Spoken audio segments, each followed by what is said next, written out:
اور میں آپ کو ایک بات بتاؤں, اگر آپ نے اپنے گھر والوں کو مستورات کو تبلیغ میں وقت نہیں لگایا نا, تو یہ زمانہ اتنا خطرناک آ رہا ہے کہ اگر اپنے گھر والوں کو آپ نے دین پہ نہیں لگایا تو اب جو فیوچر آ رہا ہے نا, یا تو کوئی مکمل بے دین ہوگا یا مکمل دیندار ہوگا. بیچ کے لوگ مارکیٹ سے کیا ہو رہے ہیں, شارٹ ہو رہے ہیں. پہلے مردوں میں بھی عورتوں میں بھی تھوڑا سا دین تھوڑی سی بے دینی وہ قابل برداشت تھا. اب جو نیا زمانہ آ رہا ہے نا, جو بے دینی کی طرف جا رہا ہے وہ مکمل برباد ہو رہا ہے. فحش فلمیں, زنا اور یہ سب کچھ, یعنی ساری حدود ختم ہو رہی, اور جو دین کی طرف آ رہا ہے وہ مکمل آ رہا ہے. تو میں نے تجربے کے بعد میں یہ کہہ رہا ہوں, خواتین کے لیے دین سیکھنے کا, دیکھو دین سیکھنے کے دو چیزیں ہیں دین سیکھنے میں. ایک ہے علم. علم تو مدرسۃ البنات میں ملے گا, یا علماء کی تقریروں میں ملے گا, یا کتابیں پڑھ کے ملے گا. ڈاکٹر اسرار رحمۃ اللہ علیہ کے بھی درس قرآن بڑے جاندار ہوا کرتے تھے. تو یہ ساری چیزیں تو آپ کو مختلف ذریعوں سے مل جائیں گی, لیکن موٹیویشن نہیں ملتی, عمل کی توفیق نہیں ملتی کہ معمولات پہ آ جائیں, صبح تلاوت, شام کو تلاوت. وہ میرے بیان سے بھی مشکل ہی ملے گی آپ کو. نظریے ٹھیک ہو جائیں گے, تھوڑی بہت موٹیویشن ملے گی, ملی ہے. بہت سے لوگوں نے داڑیاں رکھ لی, بہت سے لوگ نیک بن گئے الحمدللہ. پراپر اگر آپ چاہتے ہو نا معمولات پہ آ جاؤ, تو آپ کو چند دن کے لیے اپنے آپ کو اس ماحول میں ڈالنا پڑے گا. اور وہ تبلیغ کے علاوہ کوئی راستہ, یعنی سیف راستہ نہیں ہے تبلیغ کے علاوہ کوئی, اتنا سیف جتنا تبلیغ کا راستہ ہے.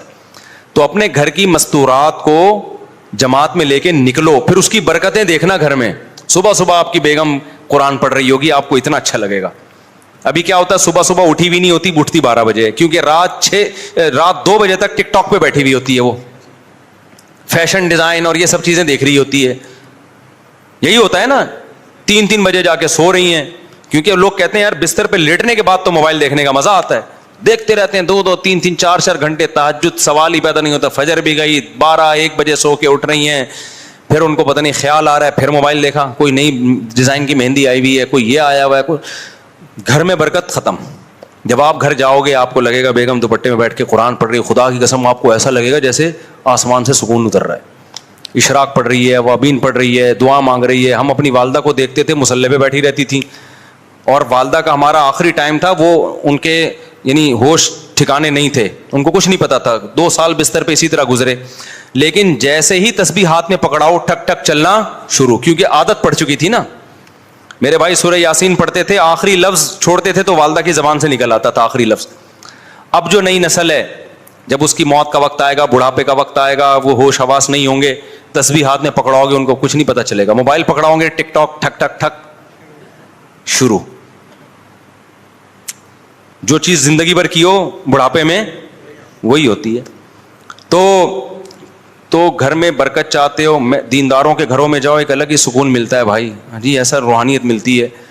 تو یہ سب کچھ چاہتے ہو تو اپنے گھر والوں کو تبلیغ میں نکالو, گھر کی مستورات کو بھی لے کے جائے.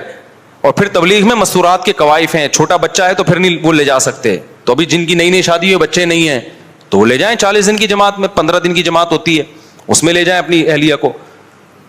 جیسے ہی شادی ہوتی ہے بیگم کو گھمانے کے لیے سوئٹزرلینڈ ادھر ادھر گھما جاؤ بھائی, سوئٹزرلینڈ بھی لے کے جاؤ, تھائی لینڈ میں بھی گھماؤ, ہر جگہ گھماؤ, عمرہ بھی کراؤ. لیکن اگر چاہتے ہو نا آئندہ میاں بیوی کا رشتہ اچھے اصولوں پہ اور محبت کے ساتھ گزرے, تو بچہ پیدا ہونے سے پہلے بیگم کو تبلیغ میں بھی وقت لگوا دو. اس سے خود بھی انسان کے بچے بن جاؤ گے, وہ بھی انسان کی بچی بن جائے گی. اور جب دونوں انسان ہوں گے تو سوچو گھر کا ماحول کیسا ہوگا. میں تو یہ سوچ